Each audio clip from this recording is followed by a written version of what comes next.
The second weekend of the Modern Warfare 2 beta is here, which really just means that people on PlayStation, Xbox, and PC can experience their eyes melting after getting hit by an in-game flashbang. Here we go. 1. I hear a second. 2. Nice. Is there a third? Yes. 3. Oh my god! Oh, my eyes! Seriously though, today I'm running through the best PC settings that you can use to optimize your experience and ensure max FPS during the Modern Warfare 2 beta. Legends, my name is Ryan. I hope you're having a fantastic day. Now let's jump in.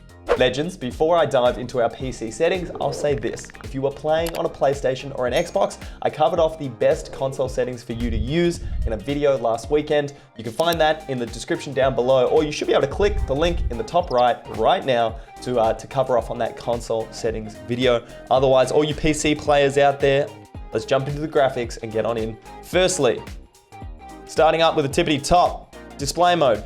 Full screen is what I would suggest. I play full screen borderless because I've got a multi-monitor setup, and personally, it's just more convenient to navigate between those monitors, but full screen will ensure max frames. From there, a lot of these settings are default. Dynamic resolution is off. Aspect ratio, VSync, all off and automatic.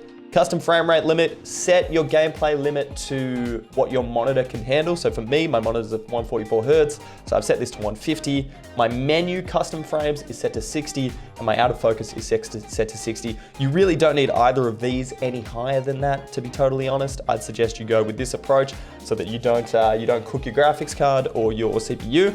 From there, display gammas, all of this is default, and the brightness I play on is 60, but that will be personal preference. Now, view, which will be very easy to cover off as well. Field of view, I play on 110, but I would suggest you play anywhere between 100 and 120.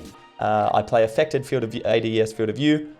Weapon field of view is default. From there, third person field of view is 90, and everything else, actually not everything else is default. If you suffer from motion sickness or you just don't like camera shake in game, set both of these settings to as low as they can possibly go. I do that by default whenever I play any Call of Duty game, so I'd highly suggest it. It will help you out in the long run, particularly if you're playing at a competitive level or like a semi-competitive level even.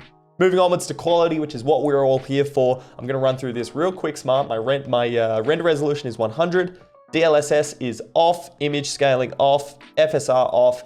Fidelity CAS is personal preference. I know some pros play with this on, and they generally go anywhere between like 50 and 60, I believe. Personally, I just turn that off.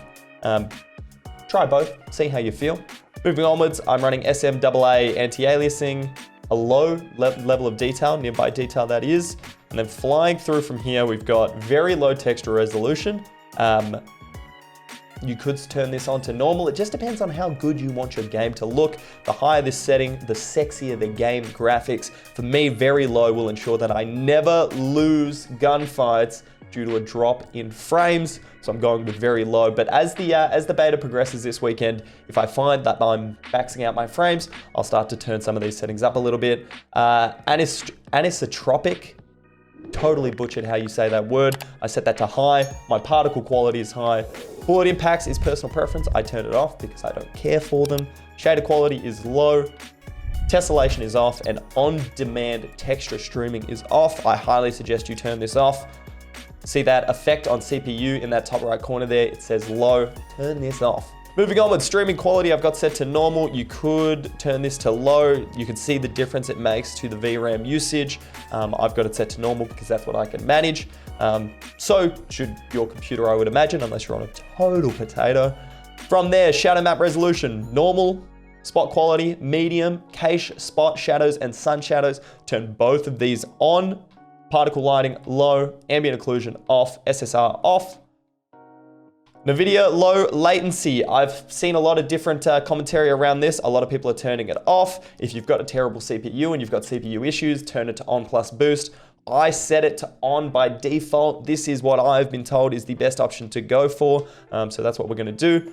But on plus boost if you've got a rubbish CPU or you've got CPU issues. Depth of field off. This is just personal preference. I prefer it because I don't like that.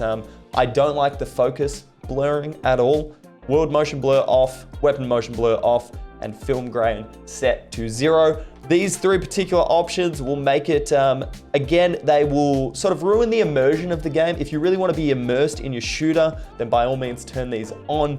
Personally, I turn them off because I don't want any of the blur while I'm playing. It totally throws me off. It definitely affects my gunfights, so that's what we're going with.